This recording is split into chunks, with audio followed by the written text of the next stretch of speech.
अभाग्याच्या दारी बाबा कामधेनू आली. अभाग्याच्या दारी बाबा कामधेनू आली.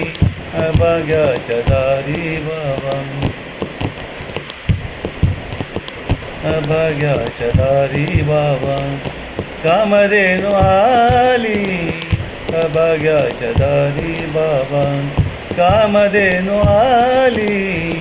अभाग्याच्या दारी बाबा कामधेनू आली.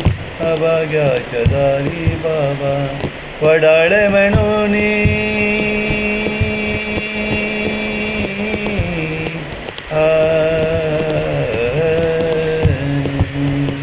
वडाळ म्हणून तिला हाकलून दिली. वडाळ म्हणून तिला हाकलून दिली. अभाग्याच्या दारी बाबा कामधेनू आली. अभाग्याच्या दारी बाबा कामधेनू आली. अभाग्याच्या दारी बाबा. कोणत्या संतांचे हे अभंग आहेत, कोणत्या संतांचे वचन आहे माहीत नाही, पण खरं आहे. आपण या मानवतावादी मनुष्य जन्मामध्ये आपण प्रत्येक मनुष्याचा आदर करायला पाहिजे.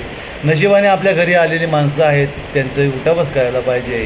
कारण जी माणसं आपल्या घरी येतात ती खरोखरच त्यांचं आपलं एक नातं जुळलेलं असतं आणि खूप असं आपुलकीचं नातं असतं, प्रेमाचं नातं असतं. म्हणूनच ते आपल्या घरी येतात.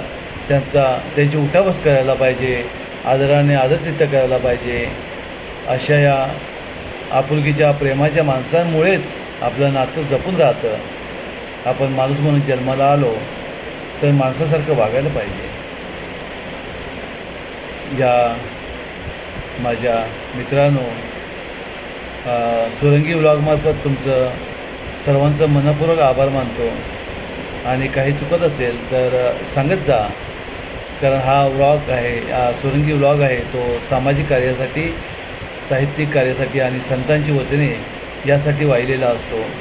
आणि तुम्ही या व्लॉगमार्फत आपलं एखादं गीत असेल, संगीत असेल तर मला पाठवून द्या. मी सुरंगी व्लॉगमार्फत ते सर्वांना पाठवून देईन. आणि आपल्या सुरंगी व्लॉगचं पण नावलौकिक होईल. सुरंगी व्लॉगला सबस्क्राईब करा, लाईक करा, कमेंट करा. ह्यासाठीच की जी संत वचने आहेत ती तुमच्याकडून ऐकायची आणि ती इतरांपर्यंत पोचवायची.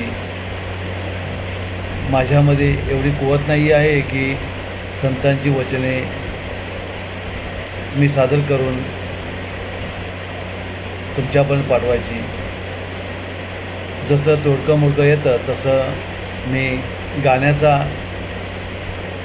प्रयत्न करतो आणि तुमच्यापर्यंत पोचवण्याचा प्रयत्न करतो. परंतु माझं ध्येय हेच आहे की सामाजिक कार्य खूप महत्त्वाचं आहे. जे आपण काही करतो त्याच्यातून 1% जरी आपण सहभाग गरीब गरजू लोकांना, अनाथ मुलांना केला तर ते खूप महत्त्वाचं ठरेल. म्हणूनच हे माझ्या लाडक्या मित्रांनो, या आपण सारे मिळून मानवता धर्म पाळूया. धन्यवाद.